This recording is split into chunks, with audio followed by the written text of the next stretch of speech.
تو طلاق کریے، نکاح کریے، چاہے اس کے لیے آپ کو لمبا چوڑا مہر کیوں نہ دینا پڑے، اور سماج کی لڑکیوں کی حفاظت کیجیے، ان بچیوں کو بچائیے، پڑھائی لکھائی کا انتظام کیجیے، اور ہر میدان میں صرف مولوی بننے سے کام نہیں چلے گا، صرف اپنے بچوں کو قرآن پڑھا دینے سے کام نہیں چلے گا۔ آج کے اس دور میں آپ کو اپنے بچوں کو انجینئر بنانا پڑے گا، آج کے اس دور میں قرآن و حدیث کے علم کے ساتھ ساتھ آپ کو اپنے بچوں کو پروفیسر بنانا پڑے گا، آپ کو سائنس پڑھانا پڑے گا، آپ کو ٹیکنالوجی سکھانا پڑے گا، آپ کو ایڈوکیٹ بنانا پڑیں گے، آپ کو آئی پی ایس اور آئی اے ایس ادھیکاری بنانا پڑے گا، آپ کو ہر میدان میں اپنے بچوں کو آگے نکالنا پڑے گا۔ آج اسرائیل کو دیکھ لو، مٹھی بھر لوگ ہیں، مٹھی بھر لوگ آج پوری دنیا کے مسلمانوں کو انگلی پہ نچا رہا ہے، فلسطین کے بچوں پر ظلم کر رہا ہے، وہاں کی عورتوں کو مار رہا ہے، وہاں کے مردوں کو مار رہا ہے، 50,000 سے زیادہ لوگوں کو مار چکا ہے۔ کیوں؟ کیونکہ اس کے گھر کا ہر فرد پڑھا لکھا ہے، سائنس اور ٹیکنالوجی سے واقف ہے۔ میرے بھائیوں، آج اسرائیل پوری دنیا کو اپنی انگلیوں پہ نچا رہا ہے۔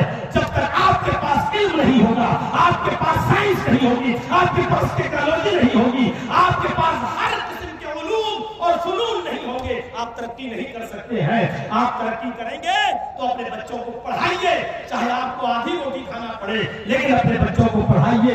اپنے بچوں کو پڑھانے کے لیے اپنے گھر اور مکان کو بھی بیچنا پڑے تو بیچ دیجیے، لیکن اپنے بچوں کو پڑھائیے۔ اپنے بچوں کو تعلیم سے بہتر کوئی تحفہ آپ نہیں دے سکتے ہیں۔ آج میرا ڈبل پروگرام ہو گیا، ویسے میں ایک دن میں 2 پروگرام کرتا نہیں ہوں۔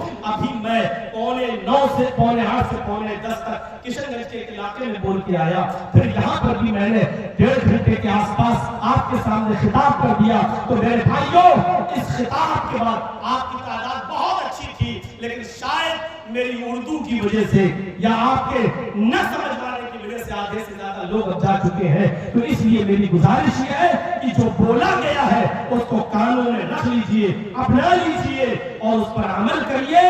اور میں 10 منٹ آپ کے پاس بیٹھوں گا، بس 10 منٹ۔ آپ کو ہم سے بڑی محبت ہے، 25 سالوں سے آپ مجھے بلا رہے ہیں، 25 سالوں سے آپ نے کبھی ہم کو فراموش نہیں کیا۔ بہار میں ہم کو تو لوگ یوپی میں کہتے ہیں مولانا صاحب ہمیں تو دال میں کانا لگتا ہے۔ میں نے کہا کیا؟ ہم کو لگتا ہے کہ آپ کی کوئی شادی بہار یا بنگال میں بھی ہو گئی ہے، آپ اتنا بہار اور بنگال میں رہتے ہیں۔ میں نے کہا بھائی ایسی بات نہیں ہے، مذاق کر رہے ہو؟ تب میں نے کہا اللہ کی قسم ایسی بات نہیں ہے۔ تب جا کر یعنی اتنا بہار اور بنگال میں آنا شروع کیا کہ ہماری یوپی کے لوگ یہ شک کرنے لگے کہ ایسا تو نہیں کہ اس کا کوئی سسرال بہار بنگال میں بھی ہو۔ تو میرے بھائیوں، آپ کی محبت میرے ساتھ ہے کہ آپ اتنا مجھے بلاتے ہیں، تو اب میں اپنی محبت دیکھنا چاہتا ہوں کہ آپ کو مجھ سے کتنی محبت ہے۔ اس ادارے کے لیے میرے ہاتھ سے آپ کیا دیتے ہیں، ذرا میں آپ کو بھی دیکھ لوں کہ اتنی محبت جب آپ کو ہے تو میری آواز پر کتنا لبیک کہتے ہیں۔ 10 منٹ میں بیٹھوں گا، لائیے میرے ہاتھ میں جو 10 منٹ اونلی۔ مجھے کٹیار کی طرف ابھی نکلنا ہے، آپ سے گزارش ہے کہ میرے ہاتھ میں اگر کچھ دینا ہے تو آپ دے دیجئے۔ انشاءاللہ آپ کا یہ پیسہ بیکار نہیں جائے گا، قوم کے بچوں کے فیوچر اور مستقبل میں یہ خرچ ہوگا۔ اللہ تعالی ہمارے گناہوں کو معاف فرما دے، ہماری خطاؤں کو بخش دے، ہم جميع مسلمانوں پر رحم فرمائے، اور ہم تمام مسلمانوں کو جب تک زندہ رکھ اسلام پر زندہ رکھنا، اور جب ہمارا خاتمہ ہو ایمان پر ہمارا خاتمہ فرمانا۔ وما علینا الا البلاغ المبین، وآخر دعوانا الحمد للہ رب العالمین۔ السلام علیکم ورحمۃ اللہ وبرکاتہ۔